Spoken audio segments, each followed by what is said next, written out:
రెండో రోజు ఏపీ సమావేశాలు వాడివేడిగా సాగుతూ ఉన్నాయి. ధరల పెరుగుదల, విద్యుత్ ఛార్జీలకు వ్యతిరేకంగా అసెంబ్లీలో టీడీపీ ఎమ్మెల్యేలు నినాదాలు చేశారు. ధరలపైన టీడీపీ వాయిదా తీర్మానం పెట్టగా స్పీకర్ తిరస్కరించారు.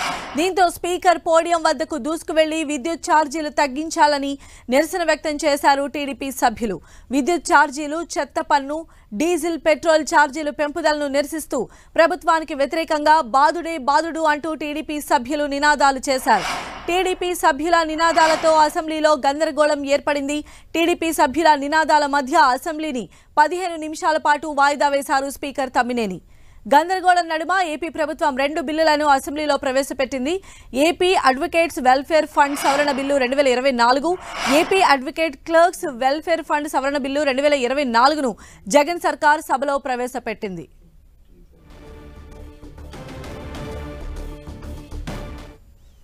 రెండో రోజు కూడా ఏపీ అసెంబ్లీ సెషన్స్ చాలా గందరగోళంగా నడిచాయి. టీడీపీ సభ్యులు స్పీకర్ పోడియంను చుట్టుముట్టారు. దీంతో టీ బ్రేక్ అయితే ఇచ్చారు. మరో 15 నిమిషాల తర్వాత సెషన్స్ మళ్ళీ పునఃప్రారంభమయ్యే అవకాశం ఉంది. మరిన్ని అప్డేట్స్ కూడా తెలుసుకుందాం. మా ప్రతినిధి జయరాజ్ మనకు అందుబాటులో ఉన్నారు. జయరాజ్, తిరిగి ప్రారంభమైన తర్వాత కూడా ఈ రకమైనటువంటి పరిస్థితి అసెంబ్లీలో ఉండే అవకాశం ఎంతవరకు ఉంది? సంధ్య, రెండవ రోజు అసెంబ్లీ సమావేశాల ఆరంభం నుంచి కూడా చాలా ఉద్రిక్తమైన వాతావరణం నెలకొంది. టీడీపీ సభ్యులు ఇచ్చినటువంటి వాయిదా తీర్మానం, ధరల పెరుగుదల, విద్యుత్ ఛార్జీల పెంపుదల, బాదుడే బాదుడు అంటూ టీడీపీ ఇచ్చిన వాయిదా తీర్మానాన్ని స్పీకర్ అనుమతించలేదు. దీంతో స్పీకర్ పోడియంని టీడీపీ సభ్యులు చుట్టుముట్టారు. నిన్న జరిగినటువంటి గవర్నర్ ప్రసంగ ప్రతులను కూడా చింపి స్పీకర్ పోడియం వైపు విసిరేసినటువంటి పరిస్థితి. దీంతో సభలో ఒక ఉద్రిక్తమైనటువంటి వాతావరణం నెలకొంది. గందరగోళమైనటువంటి పరిస్థితులు, ప్రభుత్వానికి వ్యతిరేకంగా బాదుడే బాదుడు అంటూ ధరల పెరుగుదల, పెంచిన విద్యుత్ ఛార్జీలు తగ్గించాలని, అదేవిధంగా అన్ని రకాల పెట్రోల్, డీజిల్ ఛార్జీలు, చెత్త పన్ను, అనేక రకాలైన పన్నులు పెంపుదల చేసింది ప్రభుత్వం. ఇలాంటప్పుడు ప్రభుత్వం సంక్షేమ ప్రభుత్వం ఎలా అవుతుందని చెప్పేసి టీడీపీ సభ్యులు నినాదాలు చేశారు. స్పీకర్ పోడియం దగ్గరికి వెళ్లారు. స్పీకర్ పోడియం చుట్టుముట్టినటువంటి నేపథ్యంలో ఒక ఉద్రిక్తమైన ఆందోళనకరమైనటువంటి వాతావరణం నెలకొంది. ఆ ఆందోళనకరమైన వాతావరణం నేపథ్యంలోనే 2 బిల్లుల్ని ప్రభుత్వం సభలో ప్రవేశపెట్టింది. ఏపీ అడ్వకేట్స్ వెల్ఫేర్ ఫండ్ సవరణ బిల్లు 2024, అదేవిధంగా AP advocates clerks welfare fund సవరణ బిల్లు 2024 బిల్లును కూడా ప్రవేశపెట్టింది. అయినప్పుడు కూడా ఎక్కడ కూడా టీడీపీ సభ్యులు ఎక్కడా తగ్గలేదు. బాదుడే బాదుడు అంటూ ప్రభుత్వానికి వ్యతిరేకంగా గవర్నర్ ఇచ్చినటువంటి స్పీచ్కి వ్యతిరేకంగా నినాదాలు చేసినటువంటి పరిస్థితి. ఈ నేపథ్యంలో మంత్రి అంబటి రాంబాబు కీలకమైనటువంటి వ్యాఖ్యలు చేశారు. చాలా దారుణమైనటువంటి పరిస్థితి ఉంది అసెంబ్లీలో, అనర్హులు కూడా అసెంబ్లీకి వచ్చారనేటువంటి పరిస్థితిలో వ్యాఖ్యానించడం. అదేవిధంగా టీడీపీ సభ్యులు సభలో, గౌరవప్రదమైన సభలో ఈ విధంగా వ్యవహరించడం అనేది సమంజసమైన చర్య కాదు. మరి చాలా గౌరవంగా సభ నుంచి వెళ్ళిపోవాలనుకుంటే వెళ్ళిపోవచ్చు అని చెప్పేసి ఆయన వ్యాఖ్యానించారు. అదేవిధంగా టీజేఆర్ సుధాకర్ బాబు కూడా చాలా ఒక రౌడీలుగా టీడీపీ సభ్యులు అభివర్ణిస్తూ సభలో పేర్కొన్నారు. బాబాసాహెబ్ అంబేద్కర్ రాజ్యాంగ స్ఫూర్తికి విరుద్ధంగా వ్యవహరిస్తున్నారనేటటువంటి అంశాన్ని సభ ముందు తీసుకొచ్చారు. దీంతో సభ ఒక ఆందోళనకరమైన, గందరగోళమైన వాతావరణంలో సభ కొనసాగుతూ ఉంది. అయితే ఈ నేపథ్యంలోనే టీడీపీ సభ్యులు స్పీకర్ పోడియం నుంచి వెనక్కి తగ్గిన నేపథ్యంలో స్పీకర్ 15 నిమిషాల పాటు టీ బ్రేక్ ఇచ్చారు. సంధ్య, అయితే జయరాజ్, మళ్ళీ సెషన్స్ స్టార్ట్ అయిన తర్వాత కూడా టీడీపీ సభ్యులు ఈ రకమైనటువంటి నిరసనలు తెలియజేసిన పరిస్థితి కనుక ఉంటే స్పీకర్ వాళ్ళపైన ఏమైనా చర్యలు తీసుకునే అవకాశం ఉందా? ఎందుకంటే నెక్స్ట్ సెషన్స్ ఫర్దర్గా సజావుగా సాగే విధంగా. తప్పకుండా మరో కొద్దిసేపట్లోనే తిరిగి సభ ప్రారంభం కాబోతోంది. ముఖ్యమంత్రి కూడా సభలోకి రాబోతా ఉన్నారు. ఆయన వచ్చిన తర్వాత స్పీకర్ నిన్న గవర్నర్ ప్రసంగానికి ఏదైతే గవర్నర్ ప్రసంగం ఉందో దానికి ధన్యవాదాలు తెలిపే కార్యక్రమం ఉంది. దీనికి ముందు సభ్యులు మాట్లాడిన తర్వాత ఆఖరిగా ముఖ్యమంత్రి ధన్యవాదాలు తెలిపే ప్రసంగం చేస్తారు. గవర్నర్ ఇచ్చిన ప్రసంగంలో రాష్ట్రం ఇప్పటి వరకు కూడా సాధించినటువంటి ప్రగతి, సాధించబోతున్నటువంటి లక్ష్యాలు, ఉన్నటువంటి అంశాలన్నీ కూడా నిన్న గవర్నర్ ప్రసంగంలో పొందుపరిచినటువంటి నేపథ్యం. ఆనవాయితీ ప్రకారం గవర్నర్ ఇచ్చిన సందేశానికి సభ మొత్తం వాటికన్నా కూడా ధన్యవాద తీర్మానం చేస్తుంది, ధన్యవాద ప్రసంగాలు ఉంటాయి. ఈ నేపథ్యంలో తెలుగుదేశం పార్టీ సభ్యులు ఒక ఆందోళనకరమైన వాతావరణాన్ని ఇక్కడ ఈరోజు క్రియేట్ చేశారు. గవర్నర్ పాఠాన్ని పూర్తిగా చింపేసి స్పీకర్ పోడియం వరకు విసిరేసినటువంటి పరిస్థితుల్లో సభ గందరగోళమైనటువంటి వాతావరణం నెలకొన్న నేపథ్యం ఉంది. దీనిపైన సభ్యులు మరి వాయిదా టీ బ్రేక్ తర్వాత మరి కొద్దిసేపట్లో సభ ప్రారంభమవుద్ది. సభ్యులు కొంత కొంతమంది మాట్లాడిన తర్వాత ఆఖరిగా ముఖ్యమంత్రి జగన్మోహన్ రెడ్డి గవర్నర్ ప్రసంగానికి ధన్యవాదాలు తెలుపుతూ మాట్లాడతారు. దీంతో ఈ రోజుకి ఈ సభ పూర్తవుతుంది సంధ్య.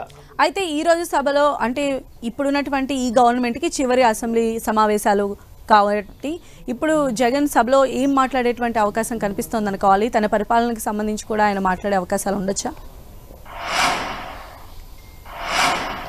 ఇప్పటికే ఇద్దరు సభ్యులు మాట్లాడిన నేపథ్యంలో గడిచిన 5 సంవత్సరాలుగా రాష్ట్రంలో నెలకొన్నటువంటి అభివృద్ధి సంక్షేమ కార్యక్రమాలు, పేద ప్రజలకి నవరత్నాల్లో ఇచ్చిన హామీలు, ఎన్నికల సందర్భంగా ఇచ్చిన హామీలు ఏ మేరకు నెరవేరాయి, దాదాపు 99% ఎన్నికల హామీలన్నీ కూడా నెరవేర్చాము అని చెప్పేసి ఇప్పటికే ప్రభుత్వం చెబుతున్నటువంటి నేపథ్యంలో వాటికి సంబంధించినటువంటి గణాంకాలు, వాటికి సంబంధించిన సాక్ష్యాలన్నీ కూడా సభలో ప్రవేశపెట్టారు. ఇదే అంశాన్ని నిన్న గవర్నర్ ఇచ్చినటువంటి ప్రసంగంలో కూడా మొత్తం అన్ని కూడా పొందుపరిచినటువంటి పరిస్థితి. రాబోయే రోజుల్లో రాష్ట్రంలో అభివృద్ధి సంక్షేమ దిశగా ఏ విధంగా వెళ్ళబోతున్నాము, ఇప్పటి వరకు కూడా ఏమేమి చేశాము, ఏమి చేయబోతున్నాం అనే అన్ని కూడా పొందుపరిచిన నేపథ్యంలో ముఖ్యమంత్రి కూడా మరికొద్దిసేపట్లోనే సభలో ఉభయ సభలను ఉద్దేశించి కూడా ప్రసంగించబోతా ఉన్నారు. దీనిలో కూడా ఎన్నికల ముందు ఇచ్చినటువంటి హామీలు ఏమైతే ఉన్నాయో, నవరత్నాలు అనేటటువంటి అంశాలు ఏమైతే ఉన్నాయో వాటన్నిటి కూడా ఎంత మేరకు నెరవేర్చాము, పేద ప్రజల కళలు ఏ మేరకు నెరవేర్చాము, పేద ప్రజలకి 5 ఏళ్ల కాలంలో చేసినటువంటి అభివృద్ధి సంక్షేమ కార్యక్రమాలు ఎంతవరకు వచ్చాయి, ముఖ్యంగా విద్య, వైద్య రంగం, వ్యవసాయ రంగం, అదేవిధంగా ఉపాధి కల్పన వ్యవహారాలకు సంబంధించి ఏ విధంగా తీసుకొచ్చామనేటువంటి అంశానికి సంబంధించి ఈరోజు మరొకసారి ముఖ్యమంత్రి ఉభయ సభలకి కూడా తెలియజేసే అవకాశం ఉంది.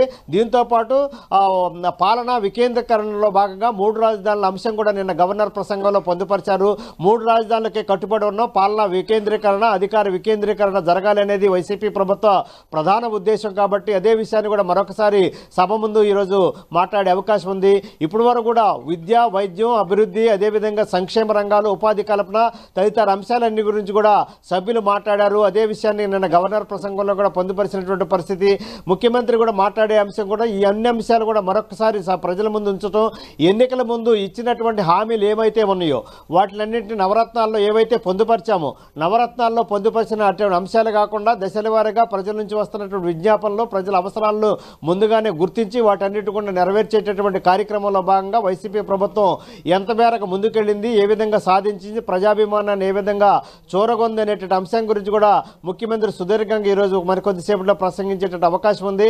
మొత్తం మీద చూస్తే ఇప్పుడు వరకు కూడా ఇది ఎన్నికల ముందు జరుగుతున్నటువంటి బడ్జెట్ సమావేశాలు కాబట్టి అన్ని గడిచిన 5 సంవత్సరాల కాలంలో వైసీపీ ప్రభుత్వం చేసినటువంటి సంక్షేమ కార్యక్రమాలు, అభివృద్ధి కార్యక్రమాలు, ప్రజాహిత కార్యక్రమాలు ఏవైతే ఉన్నాయో వాటిలన్నింటినీ కూడా మరొకసారి ప్రజల ముందుకు తీసుకొచ్చే ప్రయత్నం ముఖ్యమంత్రి వైఎస్ జగన్మోహన్ రెడ్డి చేసే అవకాశం ఉంది సంధ్య. రైట్ జయరాజ్, అది మొత్తంగా రెండో రోజు కూడా ఏపీ సమావేశాలు వాడివేడిగా కొనసాగుతూ ఉన్నాయి. ధరల పెరుగుదల, విద్యుత్ ఛార్జీలకు వ్యతిరేకంగా అసెంబ్లీలో టీడీపీ ఎమ్మెల్యేలు నినాదాలు చేశారు, స్పీకర్ పోడియాన్ని చుట్టుముట్టారు. అయితే టీడీపీ సభ్యుల నిరసనలకు సంబంధించి అంబటి రాంబాబు ఏమన్నారో ఒకసారి చూద్దాం. మాట ఏం చెప్తానంటే, వారు నిరసన చెప్తున్నారు, ఈ రెడ్ లైన్ దాటి పైకి వచ్చారు, అక్కడ కూర్చున్నారు, మాట్లాడుతున్నారు. పేపర్లు చించి మీ మీద వేయటం వల్ల అవమానం జరుగుతుందని మేము ఫీల్ అవుతున్నాం. ఈ విధంగా రెచ్చగొట్టే చర్యలు చేస్తే అది మర్యాద కాదు అని మనవి చేస్తున్నాను. మరొక్కసారి మనవి చేస్తున్నాను, మీరు కాగితాలు చించి స్పీకర్ మీద వేయటం అనేది మీరు అవమానకరంగా వ్యవహరిస్తున్నారు. మా సభ్యులను, సభను రెచ్చగొడుతున్నారు, జాగ్రత్త. మరొకసారి చెప్తున్నా, మీరు ఎంతసేపు అయినా నిరసన చెప్పండి. మీరు ఇక్కడ కూర్చుని ఎవరు లేరని కాదు, ఊరికి కాగితాలు చింపి స్పీకర్ మీద వేసి అవమానకరంగా మాట్లాడటం, అవమానకరంగా జెక్చర్స్ ఇవ్వటం పట్ల తీవ్ర నిరసన వ్యక్తం చేస్తున్నాం.